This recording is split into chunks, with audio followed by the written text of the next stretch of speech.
Thanks everyone for coming tonight to Legal Empowerment is Abolition, a night where we'll hear from justice defenders directly impacted by the carceral system and how folks have obtained freedom from the inside out through the empowerment of themselves, their families, and their communities.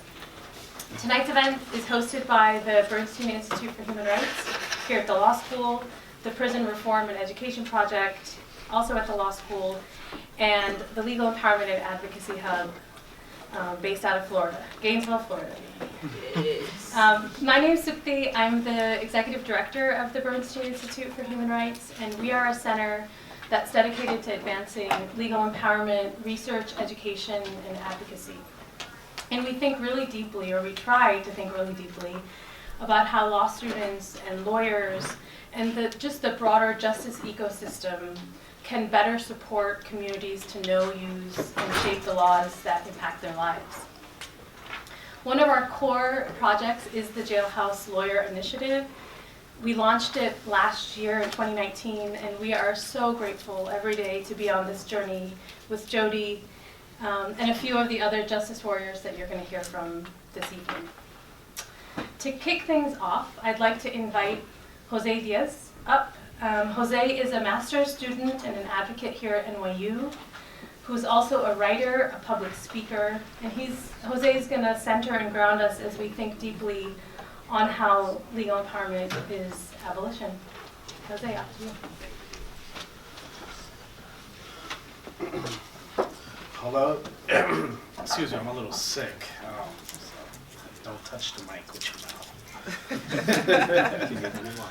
Thank you.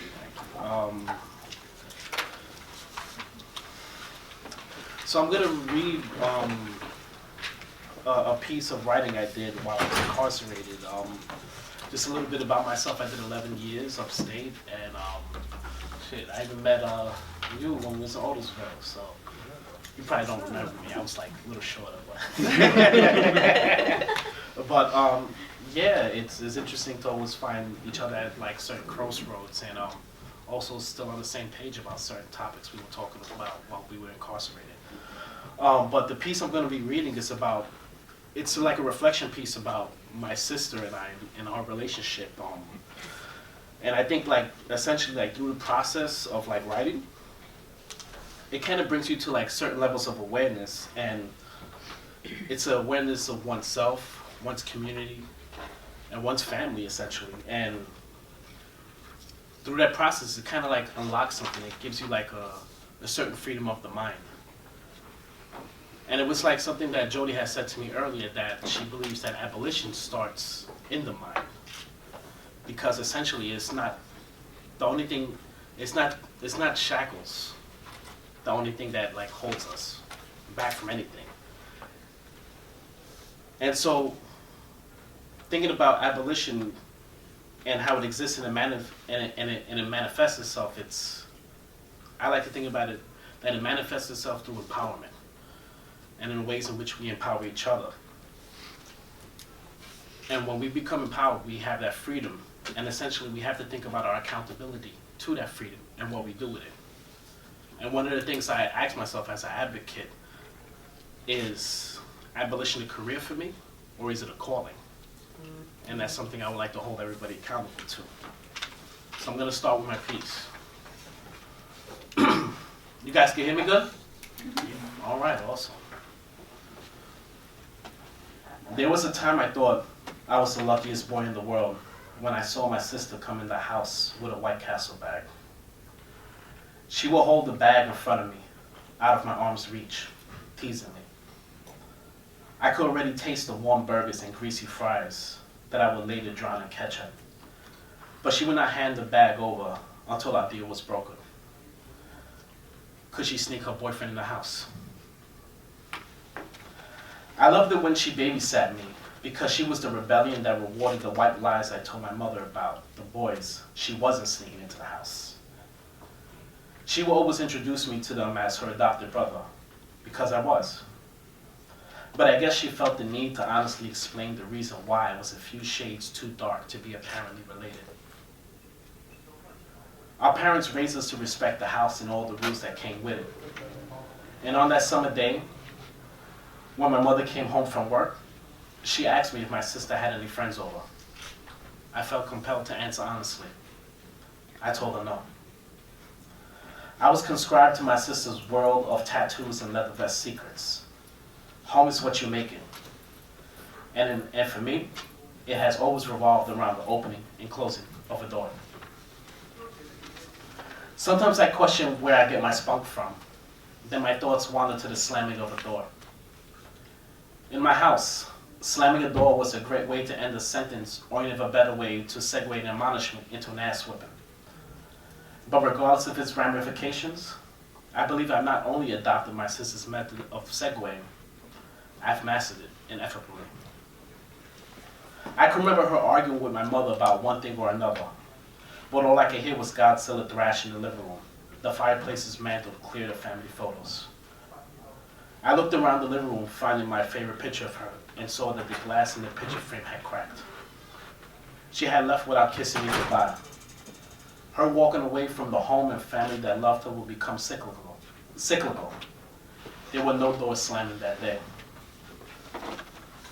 Lying in my bed one night, I questioned why my sister couldn't be like the sisters on TV. Why couldn't I go to her house in the suburbs when I needed to get away? But I ended up knocking on a project door to play with kids who didn't know mommy. Well, why was it that I felt that this was the safest place on earth when shootouts were far from a sporadic occurrence here?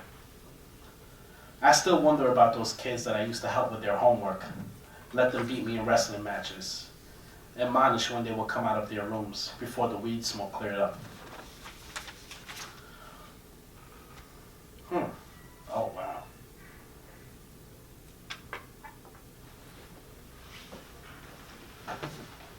Oh, pardon me 1 second, hold on. What's this? Hold on, pardon me 1 second, hold on. The copy skipped the page, I'm sorry, hold on.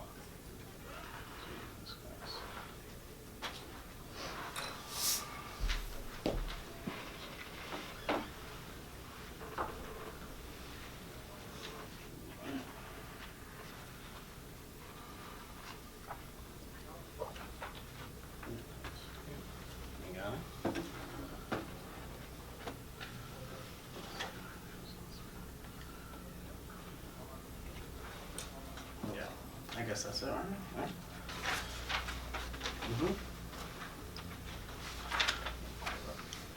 My sister never had it all. Her mind, daffy since birth, would never understand the concepts of time in prison. I'll wait for you to come home to get married, she told me. I want you to walk me down the aisle, not daddy. The church doors were waiting for me. On the same night, I thought about another conversation we had. I wish I had never raised my voice at her while she lay in a hospital bed, or dangled the idea of the prospect of returning home in front of her like she dangled a White Castle bag in front of me. I needed her to conscribe to my cause, her health and my hope, but all she wanted to do was come home. I still feel that now as tears come down my cheeks because I never had the chance to tell her that I was sorry before her last breath, or the tears that I never shed at her funeral because I felt dehumanized by the officers. I shed them now. But when I talked to my mother about our conversations, all she could relate to me was that my sister felt alive because she talked to me. I could still feel all her kisses and caresses and remember how I used to wipe my face after, or how I squirmed and ran from her when all she wanted to do was give me love. I wish I could hide behind a bottle, but there is no filter between myself and my memories. Then I wonder why it didn't take me over a year to come to this point. Or is it that my pain led me to pen this story? And now I remember my mission and the reason why I will not be going home back to a suburb in Orlando when my time is up. I have to walk through those project doors to remind those kids that their mother still lives through the opening and closing of a door. Thank you.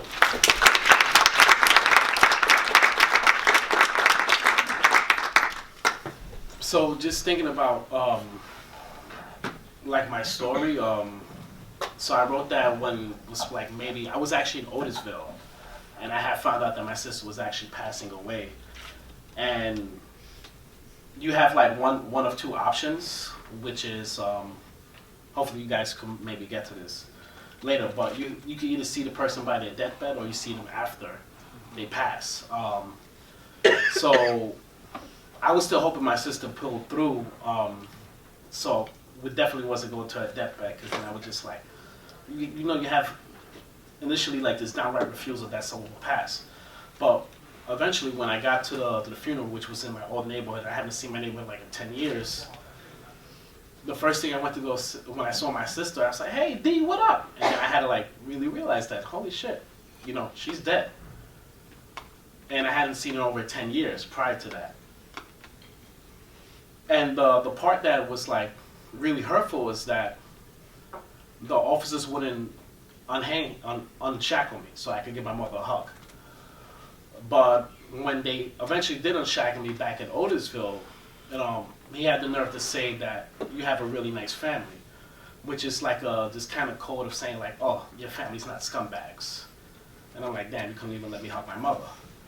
But if you think about a lot of ways in which, according to their policy and their rules, or how legal or illegal or just not allowing somebody to hug their family member is. It's just one idea that we start to think about education, law, and what does the deshackling of a person actually look like? And how does that exist in the mind when we start to think about abolition occurs in the mind first? Thank you.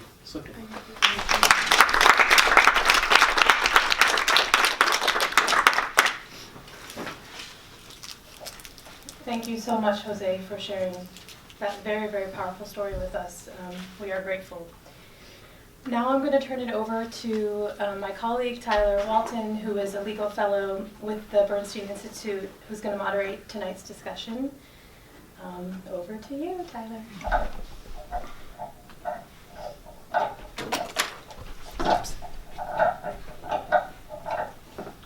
Thank you, Sukti. Yeah, so tonight I have the great privilege to be up here with just four fantastic people. Their bios are all in front of you. If you don't have one, there's some floating around. I would greatly recommend that you read up about them. I think that every time I've heard them share their stories, it's been some of the most impactful ways that I've gotten to know them, and so I'm going to let them introduce themselves in their own words a bit. And we'll give each of them about 8 minutes to speak and share some of their story and their perspective, and then we'll go into a Q&A. I have some questions prepared, but also anyone in the audience who wants to be part of this discussion, we'll have time at the end for that as well. So Jody, I wanted to start with you. You are responsible for the name of our panel tonight. Legal Empowerment is Abolition. Can you tell us some of your story and how that relates to the meaning of the title and how you sort of came upon that title? Yes. So thank you all for being here and for just creating the space for us to be here. I was incarcerated from 2007 until 2014 in a Florida State prison. And for me, going to prison was actually my experience of becoming free.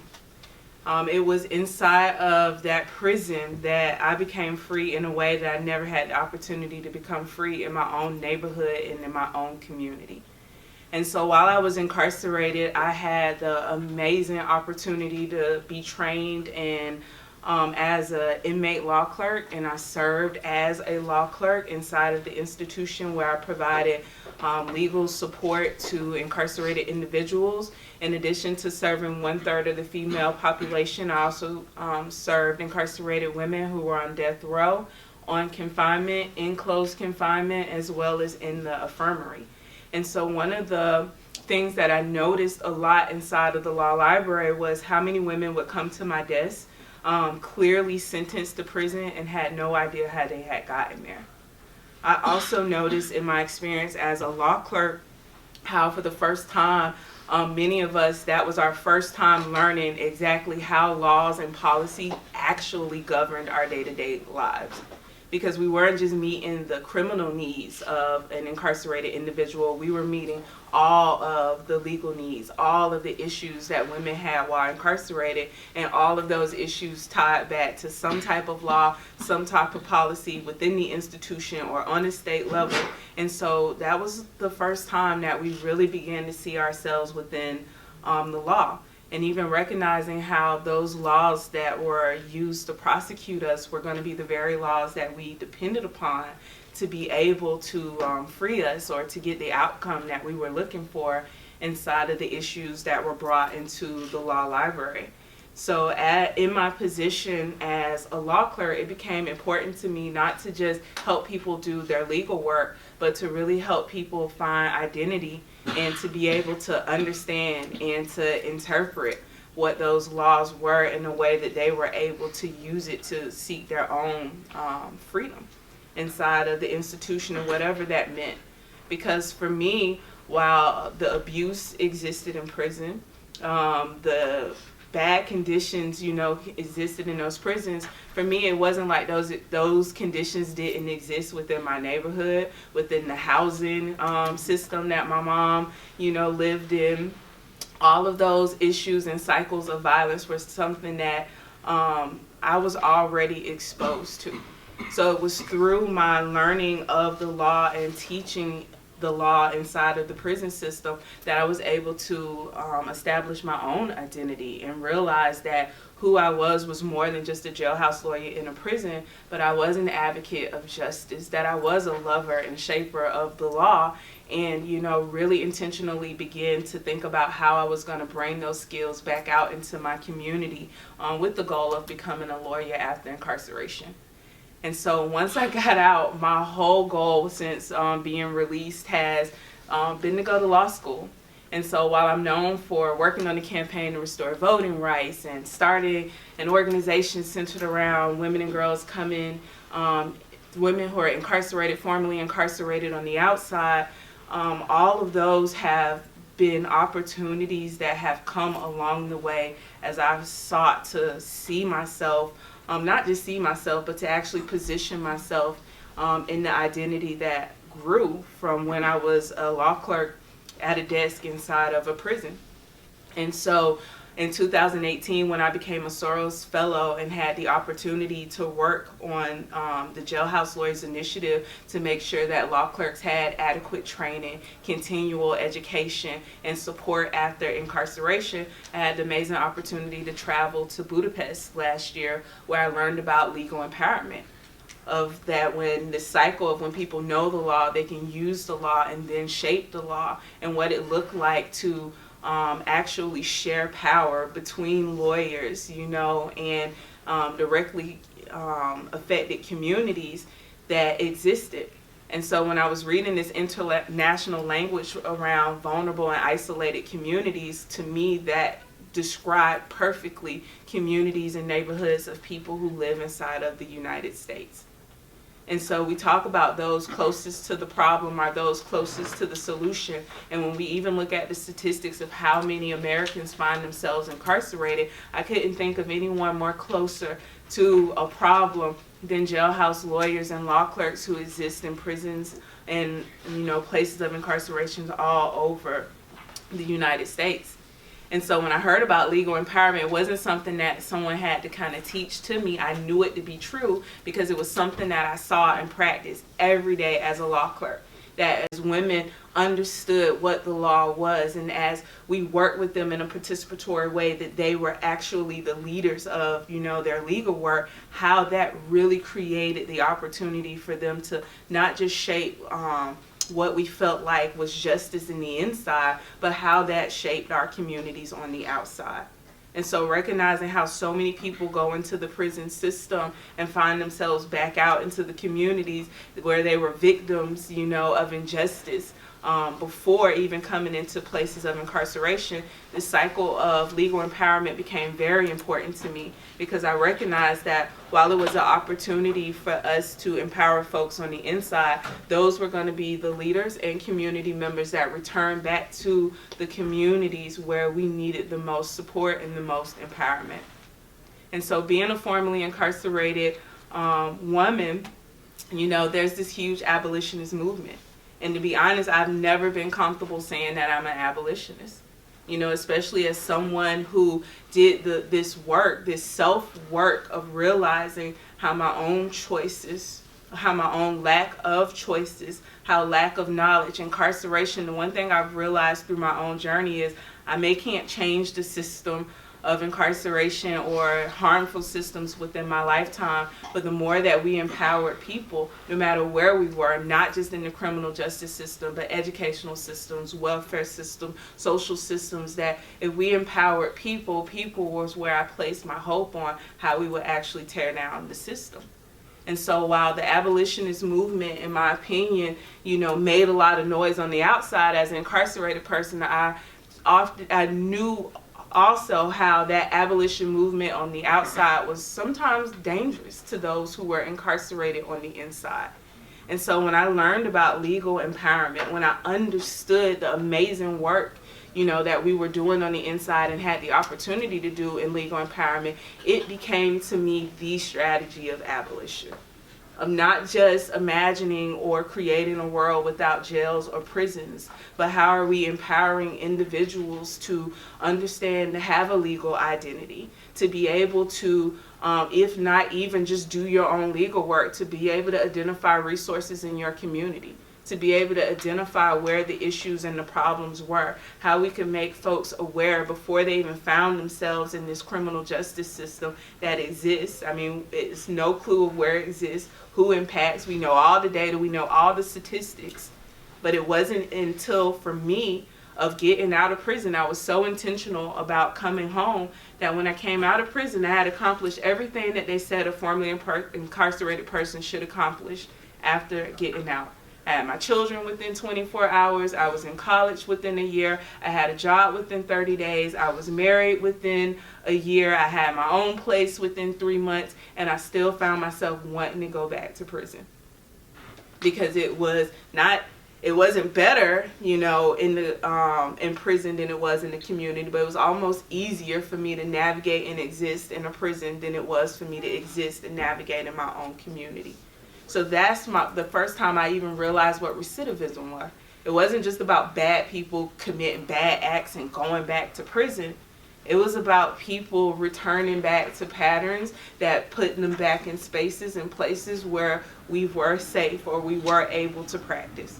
So legal empowerment is a proactive approach to abolition, in my opinion, and that's why I really wanted to take these conversations to as many spaces, as many law schools as possible, to not just think about abolition as something we do on the outside, but when individuals are able to be empowered, not just in the criminal justice system, but to identify wrong behavior, to identify resources in their community, but also identify how they themselves are a resource to push back within these systems. To me, that was abolishment. That was how we're not going to just tear down prisons, but how do we tear down every space of incarceration, and then also how do we restore? Because it's not just enough to tear down. Even in my own, awareness of just how, when I really came to the understanding of how I ended up in that Florida prison, I realized that the work wasn't just the work that I had to do in prison. It was going to be the work that I continue to do every day of my life.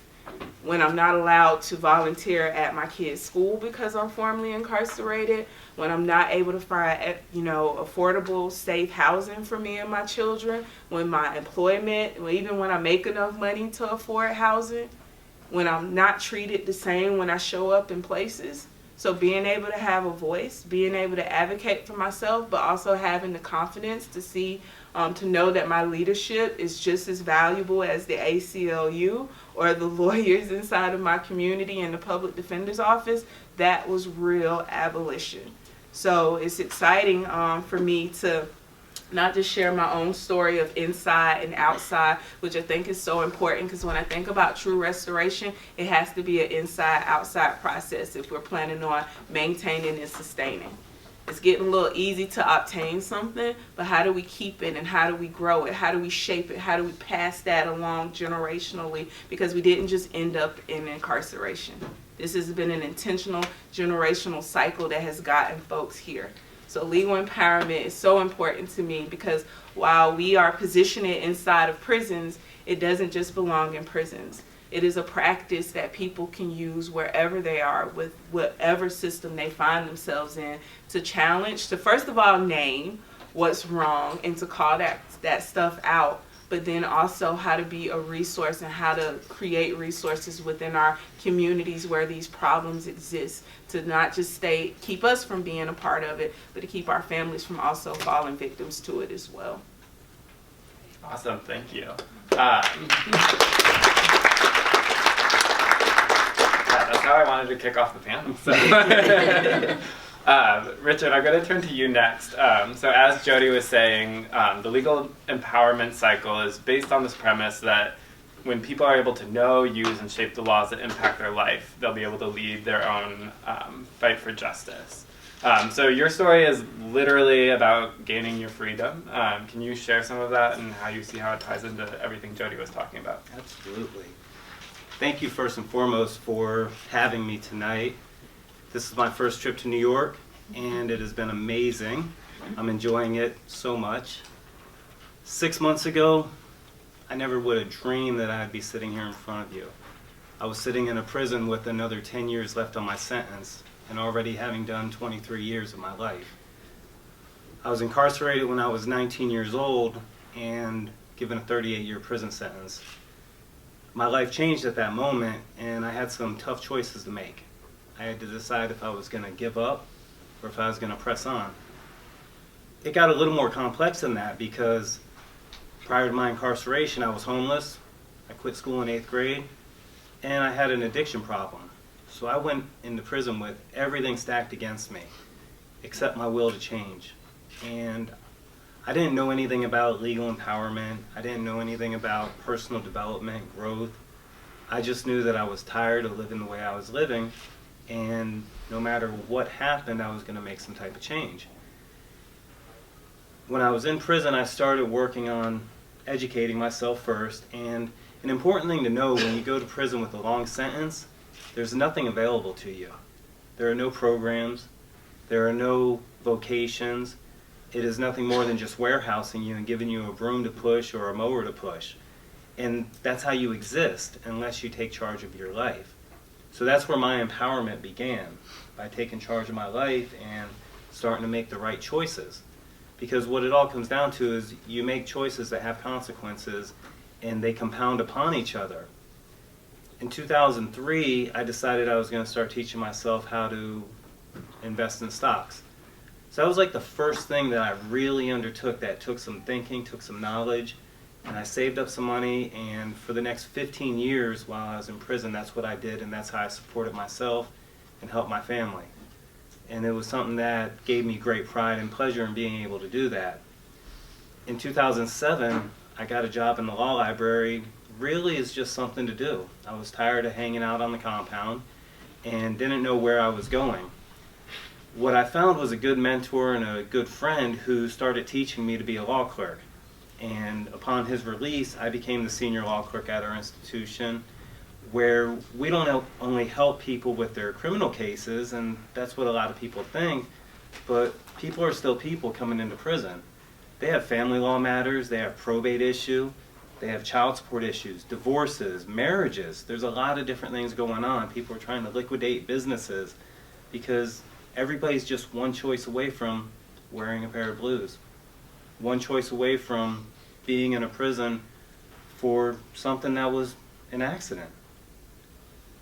I kept working as a law clerk and I started to enjoy it, and I started thinking a little deeper. Well, what can I do to really change? And I wanted to add another component. I wanted to get into prison reform.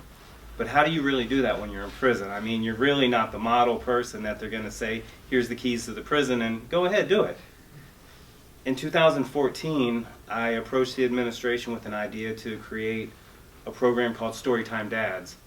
And this program was designed to record incarcerated fathers reading children's books to their kids. We got approval, and what I found was these tough criminals, in reading this book to their children, were fulfilling something in their life that they never had. A parent read a story to them. So it made me start thinking the healing process successfully re-enter society by healing inside of yourself. I built upon that by asking for permission to start a SAGE program, which stands for Such a Great Experience. Nobody would think that prison's a great experience, but we designed it to be a personal development program that focused on rehabilitation, personal development and growth, reflective listening, critical thinking, leadership, financial knowledge and well-being, and all these different things to give these men the tools that they needed in prison to succeed, so that they would have the tools to succeed upon their release. And this is what I was basing my life around. Like I said, I had another 10 years to do. So I was going to spend my 10 years adding value to other people. Fortunately, last year I litigated my own case, and I was emergency released on June 21st. Not expecting.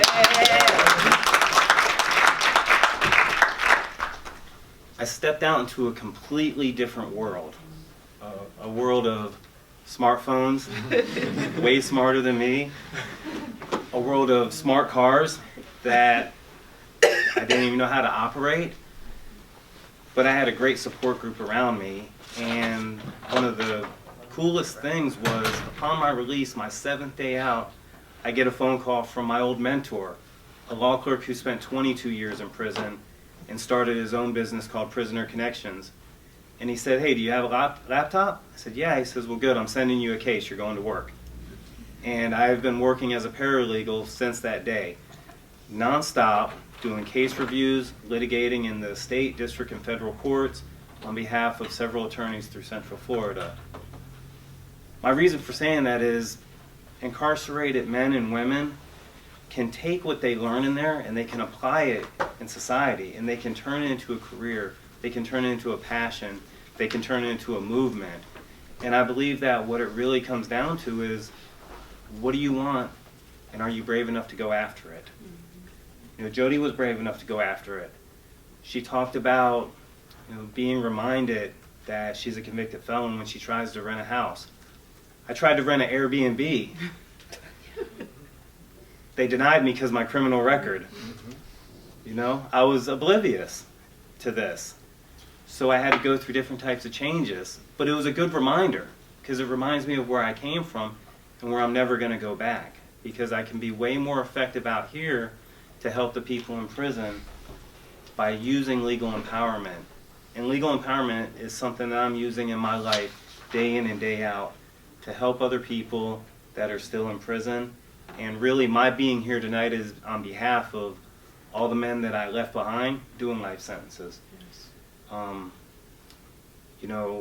All of you going on to be lawyers, I just encourage you to stay the course and always take the time to listen to your client.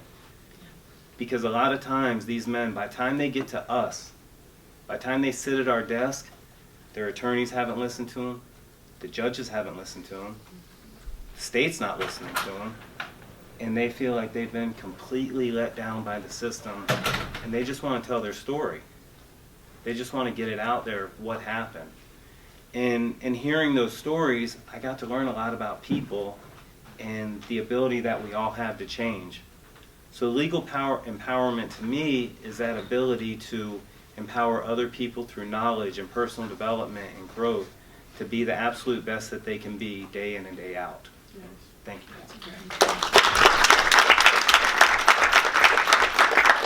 Thanks, Richard. Christina, you've worked to create opportunities for other formerly incarcerated people and to shape the laws which at one point were negatively impacting your life. In your bio, you talked about the Adoption and Safe Families Act law. Can you tell us about some of this work and how you view it through a lens of legal empowerment? Sure. First of all, empowerment comes empowering myself to survive a 20-year-old son who doesn't want to work, doesn't want to do what I say, who contrarily is in conflict, and I'm saying empowerment.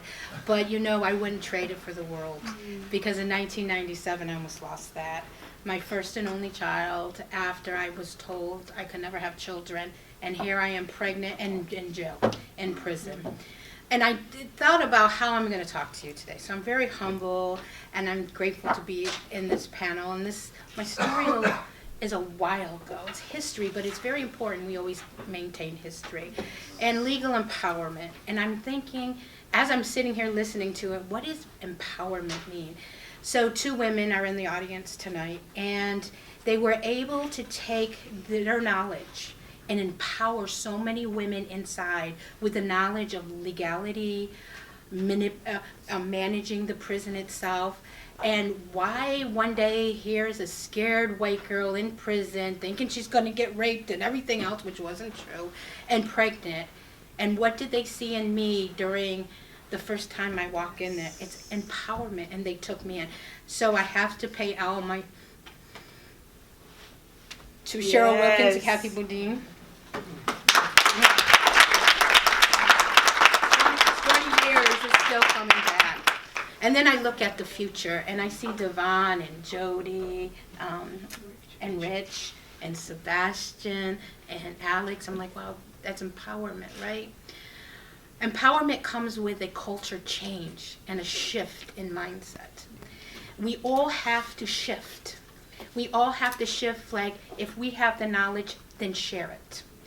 If we are an elite profession, then we need to share it. We got so many walls and barriers to break down, because we all know law students, that's the elite profession. And not to covet that there's other people that can learn. Everyone can learn. Everybody up here learned the law, right? So what Cheryl and Kathy and Phil Genty did was teach me the law.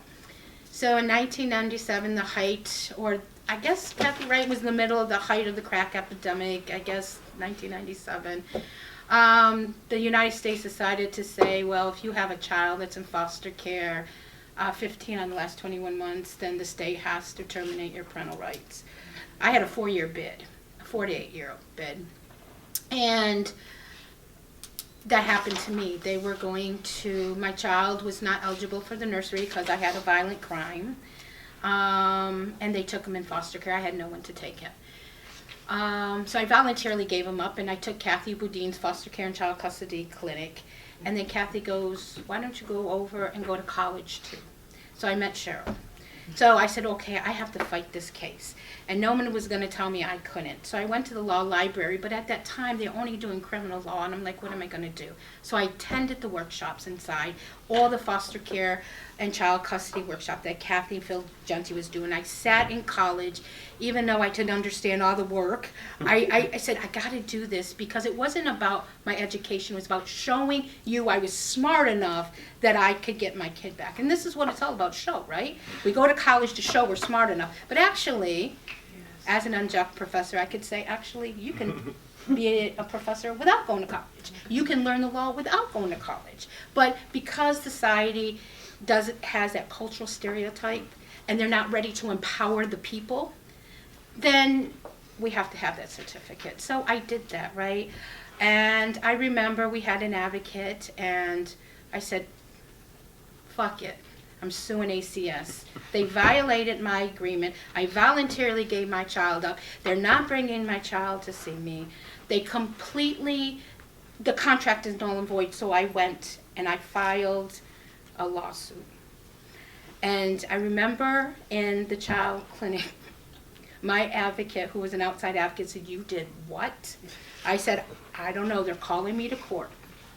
And I went to court, and I fired my attorney, because he said, I'll give him up for adoption, give him up. I said, I want to fire in handcuffs, I want to fire my attorney.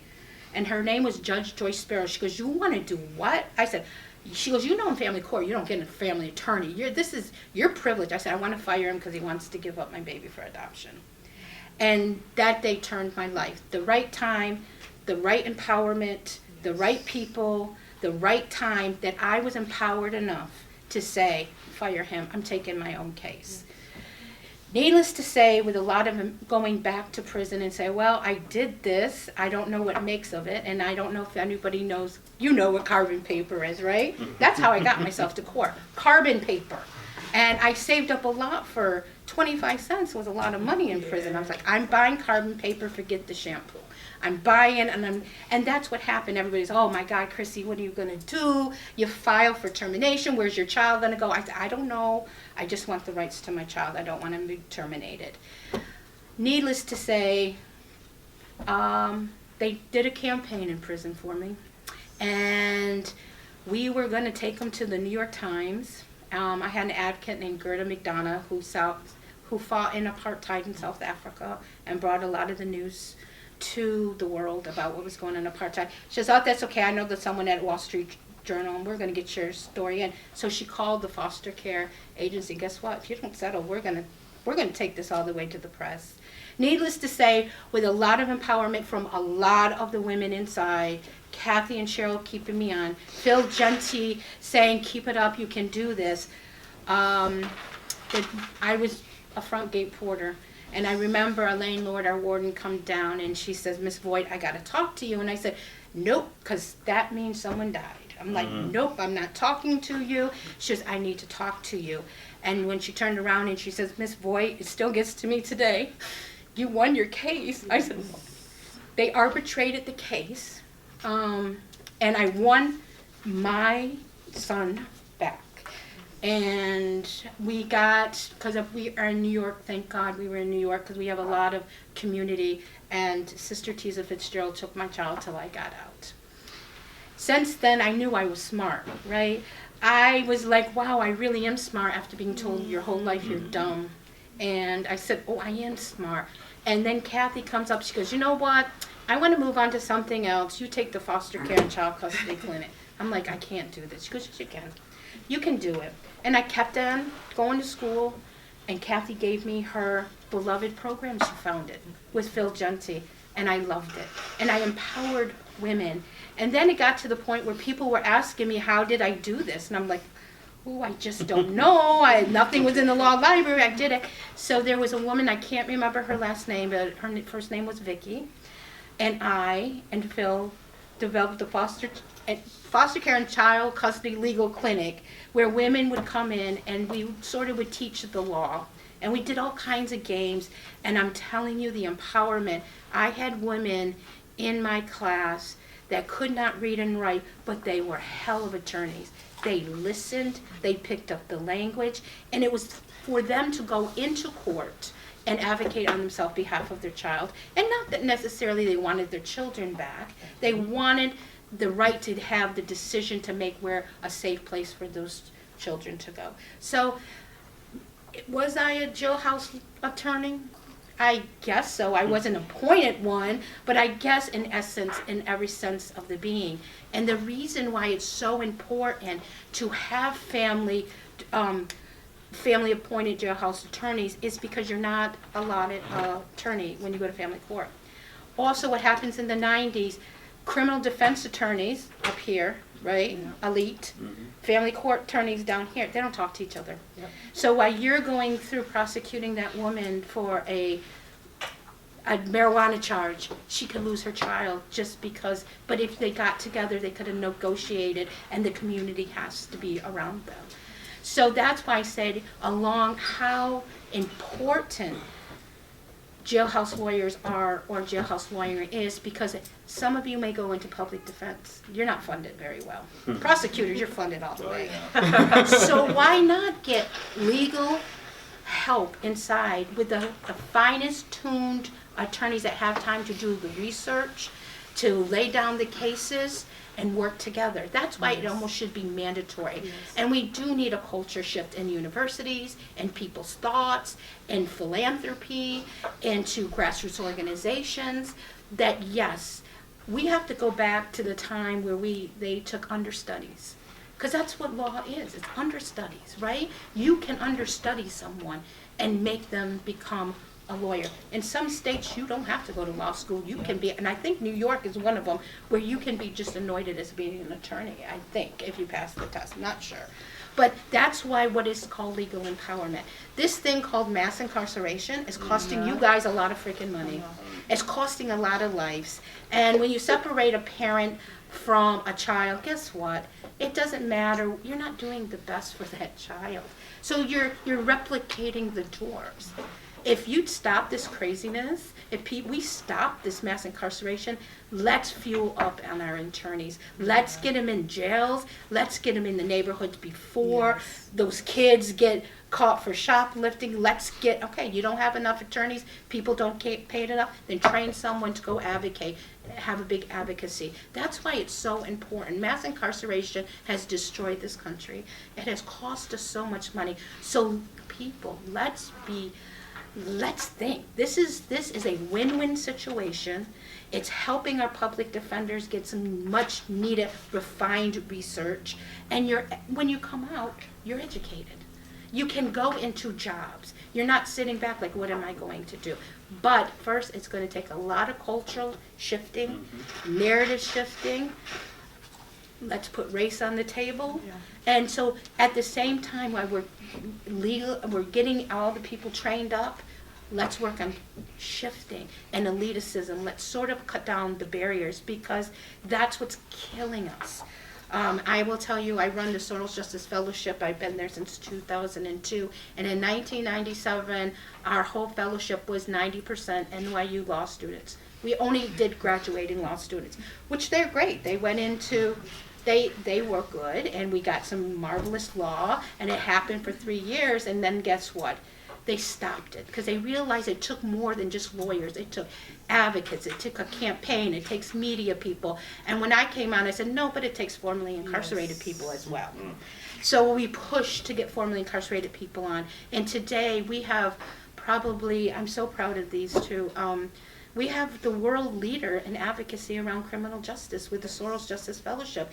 People who were thrown out, Norris Henderson, Susan Burton, Calvin Duncan, 2 times his case went to the Supreme Court, why he was in Angola prison. And now he wants to go to law school. He wants to go here, in fact. And he's admissions, his application's in admissions, and brilliant legal mind from Angola. Wilbur Rodeau, if you know him, he got him off. I mean, these are the minds that are inside. The Kathy Boudins, the Cheryl Wilkins, they're all here today. So that's why legal empowerment means so much. It's not just the law. It's so much more. It's advancing our society to be more open, to get rid of this mass incarceration, and to open our minds to all cultures and shifting and educating the people who come out so they don't have to go to stealing again because no one would hire them. Absolutely. So I'll stop there. I hope I didn't go over my 8 minutes. But Perfect.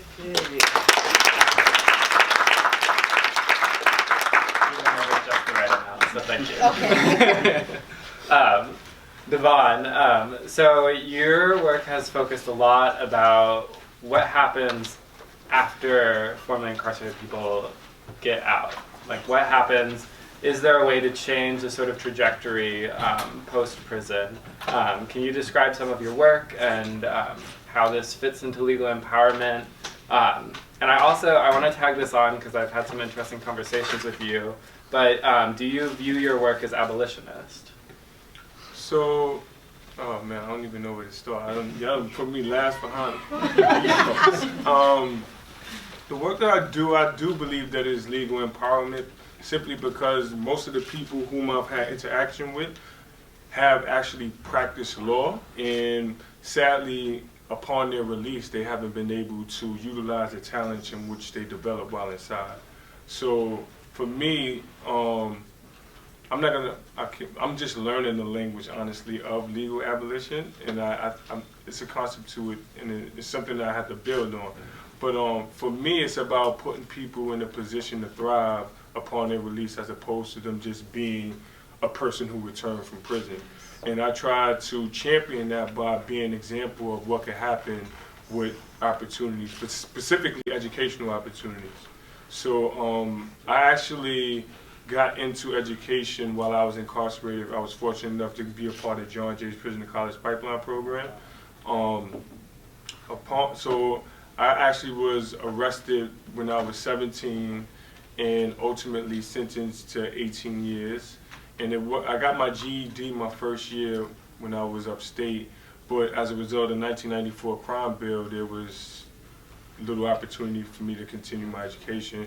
So basically I ran around prisons idle, smoking weed and just trying to figure out how the hell I'm gonna get out of here. And actually, I'm humble because I'm gonna shout you out. So you have some people. So Chris Flood, right here. He's one-upping me. No, but this is really important for you future lawyers that's in the room, right? So Chris actually worked on my case. So I'm actually imagining what I looked like 20-something years ago, and now sitting here on this podium, and it goes to show the work that you be doing, like you're investing in people, and you don't never know where that can go. Because, I mean, I'm not going to say that he didn't believe that I would actually come home and be able to have some type of success, but he actually took the time to invest in my case, which means the world, right? Especially while you're incarcerated. And speaking about legal empowerment, you know, I was fortunate to have a great legal team who actually provided me with my transcripts a few months after I was incarcerated, which, like, as people who are formerly incarcerated know, is a very tall task while you're in prison to get your transcript. So here it is. I don't know nothing about the law, but I got 1,000 pages worth of transcripts, and I'm saying to myself, I'm not going to let nobody just take my case and do whatever they do for a couple packs of cigarettes. So I actually learned the law from people whom society called outcasts, and even while in prison, they used to get high and sniff dope, right? However, they were great legal minds, right? So this goes to show that a person shouldn't be simply judged upon their actions, but, you know, they actually do have things that they can contribute to society. So I tell people this all the time, I learned law from crackheads and dope fiends, whom still are in prison. And that goes to show that they, even while incarcerated, these people have talents which can be used in our community.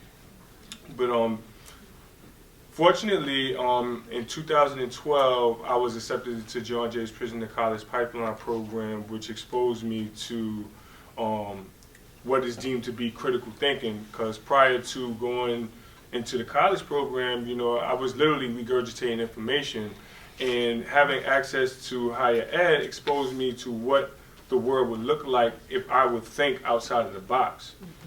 So I remained in the program for 2.5 years while I was incarcerated, and then about less than 90 days after I was released, I enrolled in Hostos Community College, where I got my associate's degree, and then in spring of 2018, I graduated from John Jay College, summa cum laude.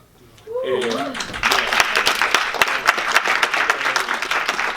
that was really important because I think sometimes the message gets missed, whereas, you know, formerly incarcerated people are in universities as if people were doing me a favor, when in all actuality I was bringing insightful thoughts into the classroom, and formerly incarcerated people bring perspectives which most people don't have.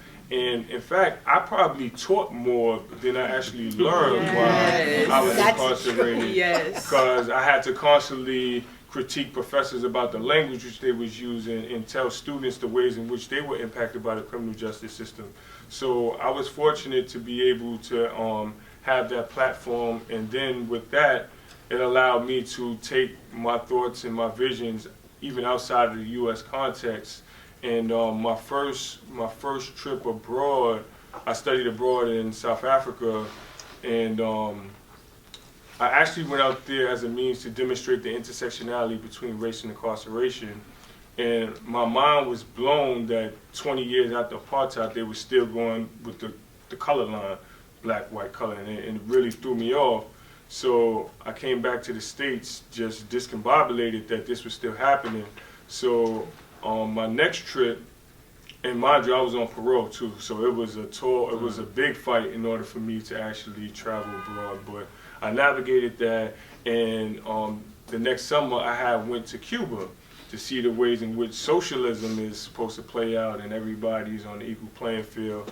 And in my opinion, it was really ugly and didn't really look like that.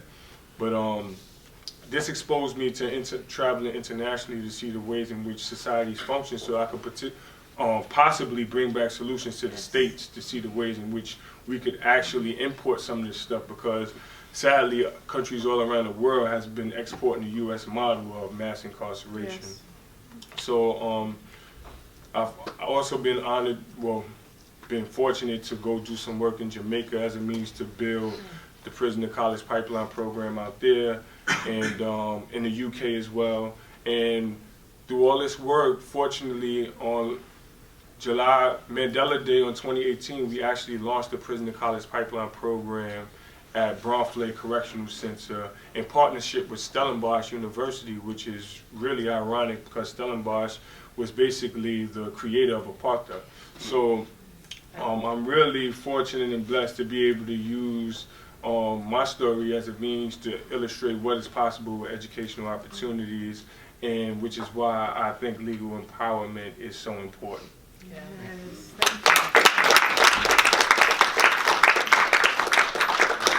Thank you. That all of you brought just a lot to this conversation, and it's already very rich. So, Devon, something I wanted to sort of tease out of something you were talking about is how so often American ideas are getting exported, and one of our big exports is mass incarceration and this sort of problematic system that we're demonstrating for the rest of the world. One of the concepts that's been developing abroad, especially across Africa and South Asia, is this idea of community paralegals. And so it's people who belong to a community, but with legal training, they act as a bridge between community and the legal systems which are impacting that. So do you think that it's helpful to think about jailhouse lawyers as community paralegals for incarcerated communities, or how do you see that sort of comparison play out? And that's for any of our panelists. Well, they are community paralegals. It's just that we don't have the title for them currently here in the States. Because the reality of it is it costs so much to get an attorney. Like, most people from our communities can't actually afford to pay or get a retainer for an attorney to represent themselves in court. And I mean, if I'm not mistaken, in civil court and family court, I'm not even sure if you're entitled to a lawyer, right? So our community paralegals are in the community, it's just that they don't have the title or get the recognition for that. And instead, they just frame it by saying, oh, go to a community-based organization which will assist you with X, Y, Z, but in all actuality, it's our community paralegals, whom a lot were formerly incarcerated when they learned these things, and these are the people who are helping those who have less resources in our communities. I think that's, for me, I live in Florida, and so while the community paralegals are there and they exist, they are not encouraged or confident or just even inspired to bring these skills into our local community, which is, to me, why the Jailhouse Lawyers Initiative is so important. Because when we grow legal empowerment, when we grow that confidence, you know, the practice, when we talk about legal empowerment, is knowing and understanding, but then using and practicing, and then how does that lead, you know, to shaping. When I think about shaping in the U.S., it's like we always want someone to show up and speak and tell our stories, you know. At a political leader's office, we always require folks to like show up and shape, but how are we creating those opportunities of knowledge and practice? And to me, that's where jailhouse lawyers like really, you know, get a chance to like develop those skills. So I would love to see, and even being fortunate enough to travel to be in New York and to come to these places where I can see these practices and then bring them back into the southern states.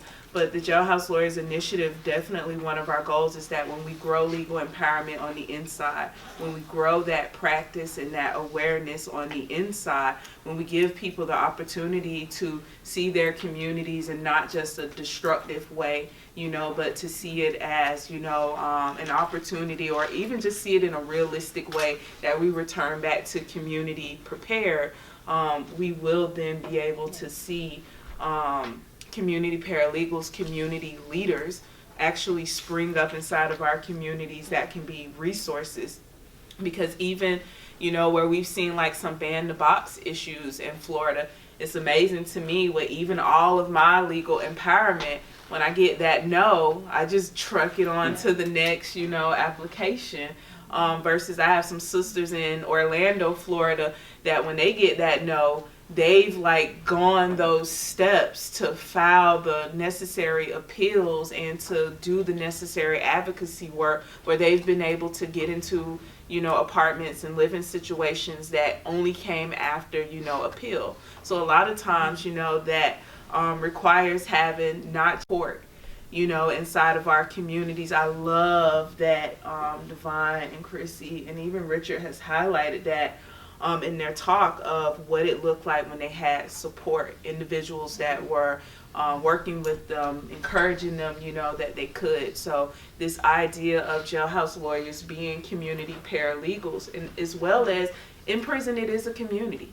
If it wasn't for me going to prison and like becoming a part of that community, I never would have returned home to imagine what my community could be like, which is the only thing that keeps me working towards building a community in Florida when I'm constantly met with every reason to believe why I just shouldn't do that. You know, so not only does Jailhouse Lawyers fulfill this role of community paralegal, but I believe Jailhouse Lawyers inspires community paralegals. If it's just that one person that lives next door to you that you feel comfortable enough sharing that, hey, I'm going through this. Hey, I just got this eviction bill. Hey, this landlord just said these things to me. Hey, this just happened to me at a school conference meeting. Hey, this just, you know, I just experienced this when I was down at social services applying. I mean, having those relationships is so important. And so I really believe not only do jailhouse lawyers come home as community paralegals, but we as jailhouse lawyers, we actually build or develop or inspire. I hate to even say build or develop. We inspire community paralegals, you know, even amongst the folks who come to our desk who are community members that are going back home. So just to follow this up, how many of you are going to go into law? Most all of you, right, eventually? So we're talking about why this initiative is so important is your clientele, right? Filling the gap. Yes. You're going to have a lot of clients, if you go into public defense, are going to piss you off because they're going to come in angry. And they're understanding, the culture understanding. What happens in jailhouse, and we understand, and many of you probably do understand, I'm not demeaning this, but to help you, right? Or to aid in understanding the person who doesn't have access, doesn't have medical treatment, doesn't have the privileges that most people have. Yes. They're dealing with mental illness. And what happens when I went inside, coming from upstate rural New York, a farm girl of I have confronted things I have never thought in my world, not even the book pressures would even qualify of some of the people I worked with. And I got angry, and Kathy and Cheryl kept me on pace, like, listen, you've got to understand. They're not angry. It's their mental addictions. It's this. And so it's a win-win, because when you treat these clients seem to be representative, but you have to understand what ails them, why they're acting this way, why they don't understand, why they really pissed off, because they really are afraid of caring because they've been disappointed. So in a way, it almost goes to the sense that one knows one, right? Yep. And when you're in jail, you see everything. You see the horrific things that this society has done to people, Yes. and not giving them, but they have the right to be protected by the law. And I believe there's a little bit more patience on the behalf of people who've been there, who saw it, who lived it, and could put it together. And so we can pair as a public defenders, if they hook up to this legal law, they would blow prosecutors out of the water. I think the resources would be mighty, because we got advocates on one side, Yes. we got the legal empowerment, and they would be blown away. So it's a win-win to me. Yes. Yeah, that's. I think one thing that Jody said earlier is those closest to the problem are those closest to the solution, and I think that rings true in everything you're saying. One more thing I want to tease out, and then I'll open it up to anyone in the audience who wants to ask some questions. But Christina, earlier you talked about movement building, and so you were talking about how you were advocating to keep your child, and the other women at the prison came alongside you. And you didn't know if the law was going to be on your side or not, but you knew that you were justified in your pursuit of keeping your child. And so I think one of the big things in legal empowerment is we're both looking at how do we make sure that good laws are applied in our situation, but also how do we create laws that are just if they're not there, or they're not being protected. And I think one way we do that is through movement building. And so I guess one last thing I want to hear from you guys before I open it up to the audience is, how do you view movement building? How is it done on the inside? How is it done on the outside? How do those interact with each other? And what sorts of power does it hold when there's movement building going on and people are inspired into community, like Jody was saying? So I have a funny story. You want to hear a funny story? I do. And Kathy, I don't know if you all remember this. So in state prison, this is movement building inside. So in women's prison at the time, you couldn't walk 3 in a row. You're inciting a riot, right? So I don't know why, but every time the men would do something, the women get punished too. So they took away all of our shoes and made us wear these horrible, horrible work boots. They were horrible for you. You remember. I know they remember. And they said, okay, so one thing that women can't do is organize and have a sit down, because what do you think one thing they do to women that they probably don't do to men so often? Take your visitation away from your children. If you're locked up, when foster care comes, guess what? You missed a visit, and the foster care agency doesn't want to travel the 3 hours up to Bedford Hills, and they say, guess what? Non-compliance, we're going to terminate her rights. So women have to be very, very smart. We're very smart anyways, right? Yes. Women are very smart. So you know what? So we looked, and Kathy, I don't know if it was you or Judy or someone, you don't remember this? Oh my God, it's etched in my mind forever. So we all signed up for sick call to get our feet turned on, right? I mean, to get our shoes back, and they had to do it. They took away the ice from the unit, right? They took away our ice. So Bedford Hills, we could get little packages, and most of us cook on unit or eat the pre-packaged, pre-prepared food, right? So they took away our ice, and I'm telling you, being in some of those cells in Bedford Hills is like being in a meat locker shut up. And it was so hot, unbearably hot. They took away our ice. So guess what we did? Do you remember this? No, you don't. We all went to mess hall, Kathy, remember? And they had to feed us till 11:30 at night. And they're saying, we can't feed all these people, we're running out of food. So that's how movement building starts. And we got back our rights, so we could have our visitation. And so movement building it starts with one, it grabs for two, it grabs for three, but this is how laws and policies get changed. It's with the masses. And when there's too many people building, they do listen. Yeah. They have to listen. And for women inside Bedford, I remember it was so brilliant. And I cannot believe my friend Kathy does not remember. I swear, Kathy. Okay, you guys remember? Because you were the instigators of it.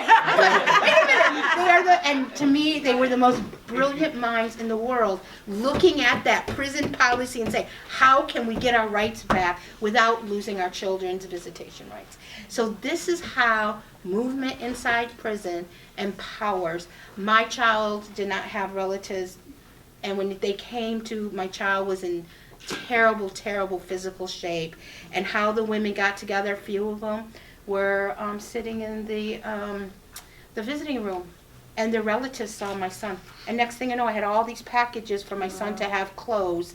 And so when it came time to fight, even some of the COs, the correctional officers, were like, we're going to write a letter.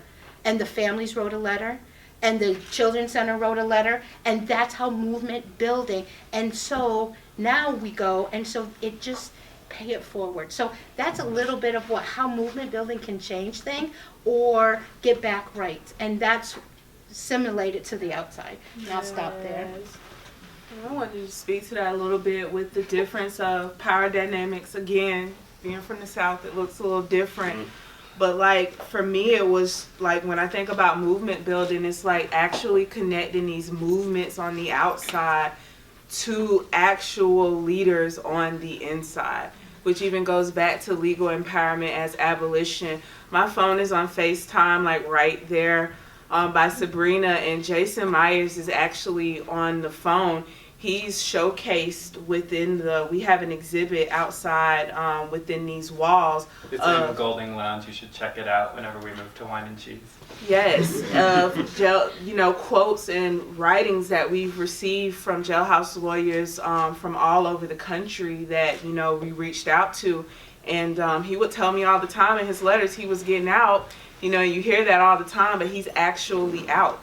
And he's out, and every day he's like on me. I mean, to the point he's on this FaceTime call, like, what can I do? How can I do it? Where is the movement at? What can I do? How can I do it? I mean, there's no need, to explain to him. So a lot of times, like, we have these movements going on, but we're missing, So, like, connecting these movements to those on the inside, and then through the Jailhouse Lawyers Initiative, our third goal is to build an advocacy network so that when formerly incarcerated individuals, specifically our law clerks and jailhouse lawyers, are returning home after incarceration, they can be connected to these movements already on the ground.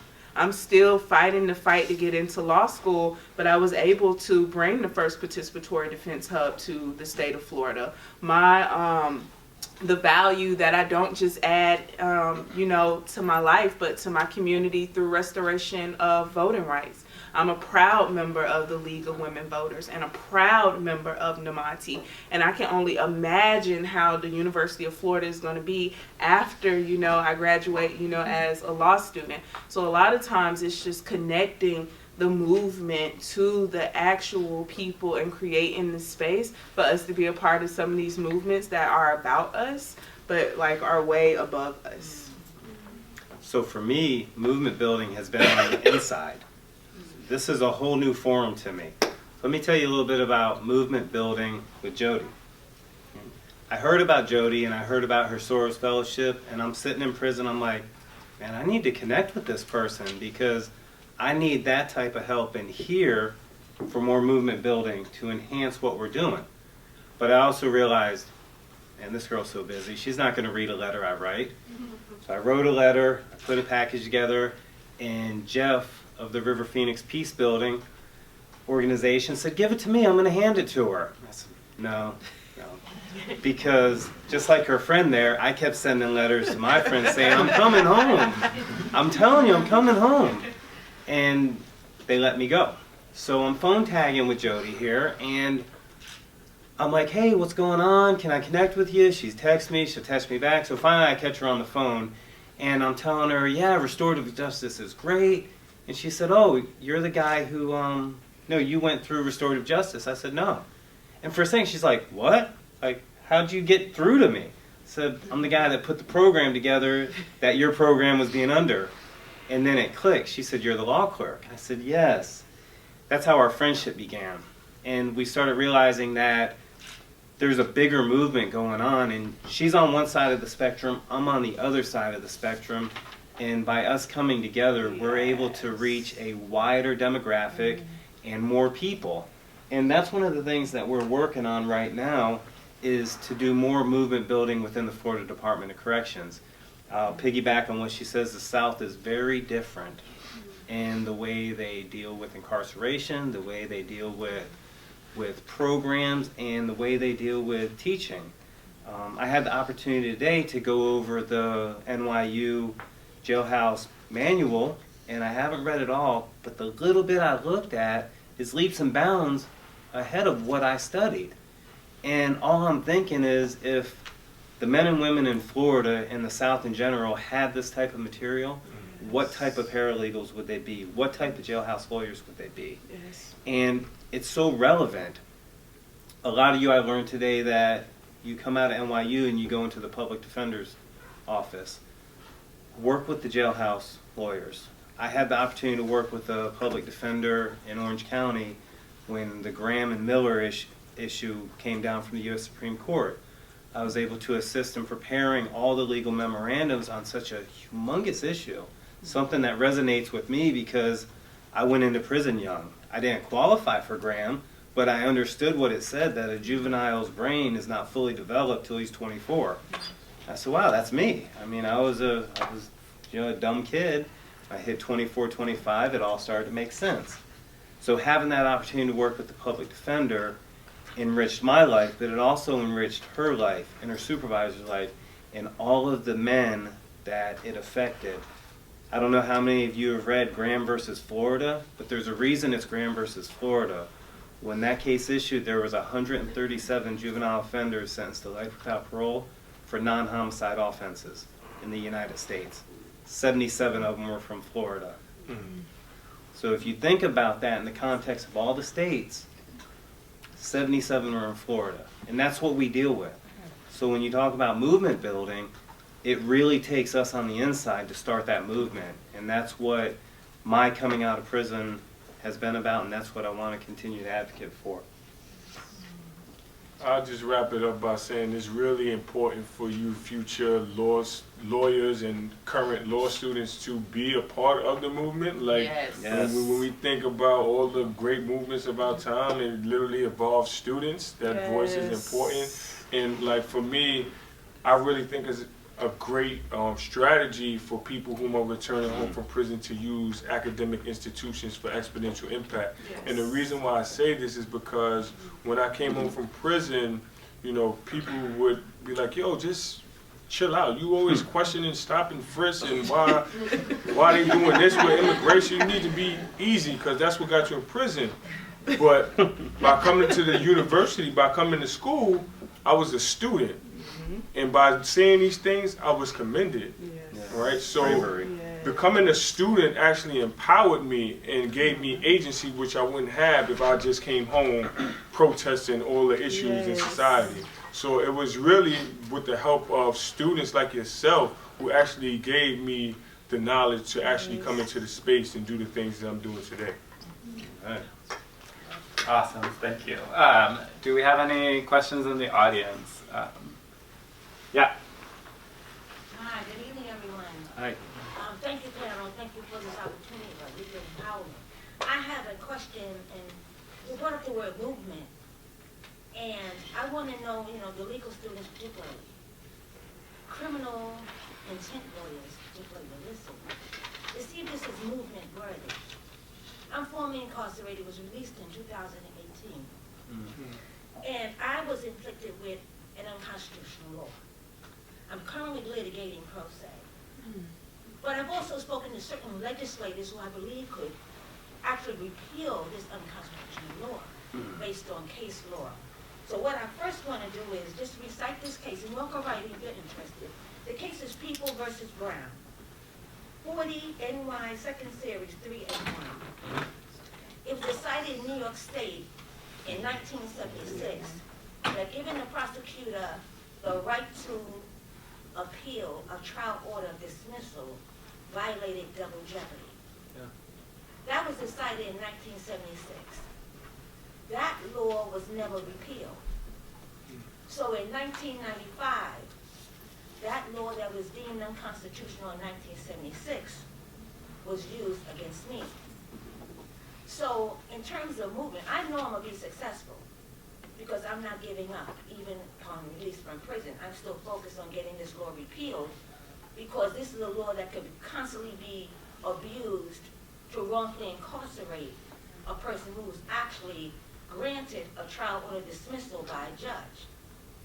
So, again, because you're future lawyers, and with the great hope that you will enter into actually following through on the issues of getting laws that have been deemed unconstitutional actually off the legal books.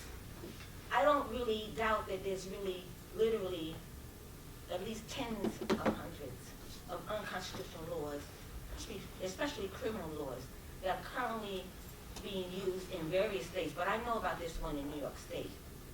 So if it's something that you all can really consider mobilizing on, it's your choice, of course. But it's a very important concern because what I'm noticing in my own efforts is there's legislators that want to front, basically, on claiming to be part of the criminal justice reform, and actually they're not moving on it at all. which is very disheartening for me, but I'm not really that surprised because I've been incarcerated and I know what functioning looks like. But I also know it's very dangerous, very hazardous, and extremely destructive to have a known innocent person wrongfully inflicted with incarceration. So I just wanted to share that with y'all. Again, those of you who really want to further your studies and increase your knowledge on this particular case, this particular CPO law that's unconstitutional, please look into this case, People versus Brown. A very, very clear case that this law should not be on the books, but actually still is. So like I said, I'm doing my part as, I guess, a jailhouse lawyer in society. Yes. It's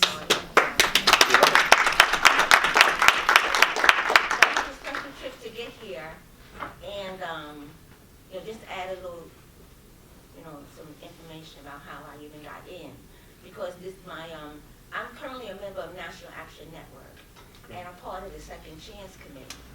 And the chairperson sent me a text about this panel. And for whatever reason, there was a technical glitch where I couldn't really add my name. I'm not up on the tech talk yet, so you'll forgive me. I'm really not. But anyway, I made an effort to get my name on this list. So I arrived here, think I could just walk in, So that's a new thing in terms of society. There's a lot of lists involved. You have to be on a list, otherwise you won't get in. And that's really brand new for me. So, but in the meantime, I spoke to security and explained that I have my state ID and I really am interested in attending this panel. So he basically said, well, what do you want to do? And I said, well, just call somebody up here on the second floor and just explain there's this person that really wants to And he said, oh, go upstairs. So I said, hallelujah. Yeah. So, persistence works. That's right. If a person really knows that what they're doing is right, and regardless of how long it will take, it's not to ever be given up on. Because for the most part, there was a personal issue with me in terms of getting my situation straightened out. I am really thinking about others. This is what advocacy is about. So, like I said, I know I'll be successful, but it's a really frustrating process. But I've been in frustrating situations before, and I've been successful by going through it. Yes. So I want to thank you again, and God bless you. Thank you so much. Do we have anyone else that has a question for the panel?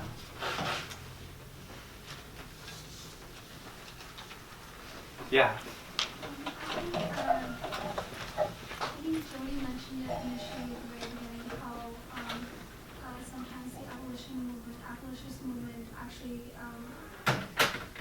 worked to the detriment of incarcerated people, and I was just wondering if you could expand on that a little bit more.